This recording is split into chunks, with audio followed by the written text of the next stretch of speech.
Ladies and gentlemen, welcome back to the channel. I'm Leonard. How you guys doing? And welcome to a random video that I have no idea how to make. So the first look of Total War Pharaoh is out, and I plan to do like an in-depth review, my opinions and all that sort of jazz.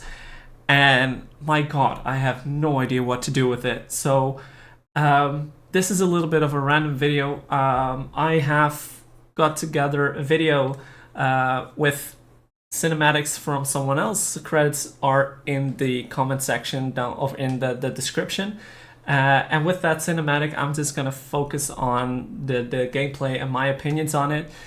Cause my god, the controverse is so big that I honestly don't know what to do with it. So let's get started. So this is the video. To be clear, this is the video from IGN. I'm just using it as a background filler because I made this video with just me talking and it was boring as shit.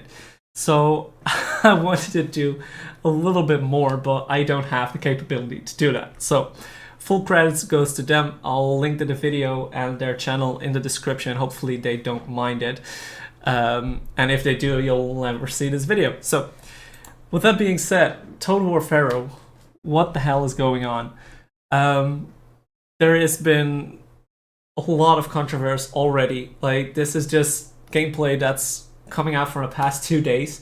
Apparently, some creators already got their hands on 3 battles, which made it the diversity in hype and in stuff even more greater, more bigger. I don't know what I'm saying. Like, I was really excited for a new strategic historical Total War, and to me, like, I never really went to much depth in Troy, so everybody's saying like, oh, it's just a Troy remake, it's going to suck and it's that bad, and I'm like, I don't know if that is really going to be true. Like, from what I heard, they really try to do a better job with like the campaign map, the battles, and all this sort of stuff. So if you want to have my fair share on opinions, I think this one really has potential to become a good historical Total War. It's a very interesting time period, the collapse of the Bronze Age, where there is not too much known about. History is quite diverse in that way. But yeah, there is opportunities. There is a lot of stuff going on that they trying to implement, which hopefully is going to make this a good game. As we see over here, first thing, we don't have single entities, which that is great. That is already a good thing. Just mentioning what's on screen right now.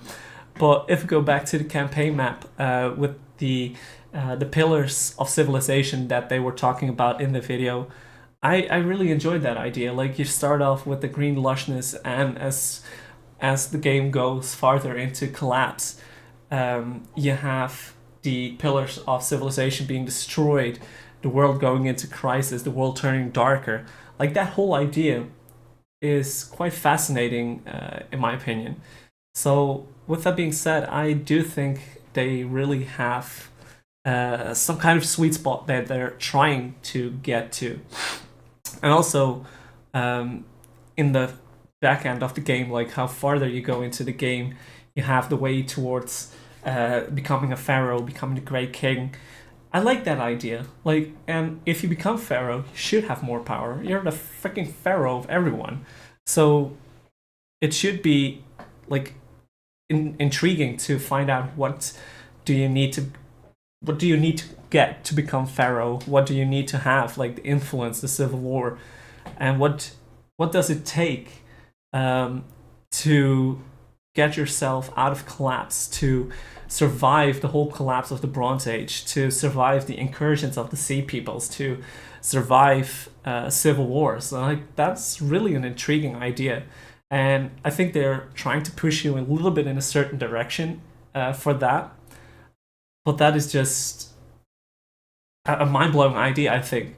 And if we go towards that, just my little part on the campaign map, and if we look at the battle map, let's just see on screen now, the dynamic weather effects look really good. Still a little bit hesitant about what it is that it's going to do with the buffs and debuffs of our troops. Might be a little bit more severe, so you actually have to change tactics, which, again, I find a pretty interesting idea. Having heavy chariots, thinking you just run someone over and then there's mud everywhere and you can't do shit with them. I think that's a good idea. Like, constantly need for re-strategizing and trying out different things with terrain and all that sort of stuff. So I'm pretty interested in how that is going to work out. And like you see over here with the sieges as well, no more pocket ladders. Hopefully they remove the magic which the battering rams are being pushed with on the ladder, so you actually have to see soldiers pushing the battering rams. Like, that is something I do need to see.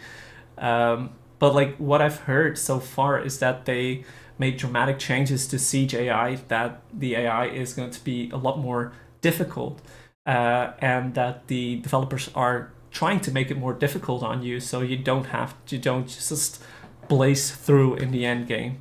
And of course, with some exploits, you could probably do that. Like, Legend would have no problem with that.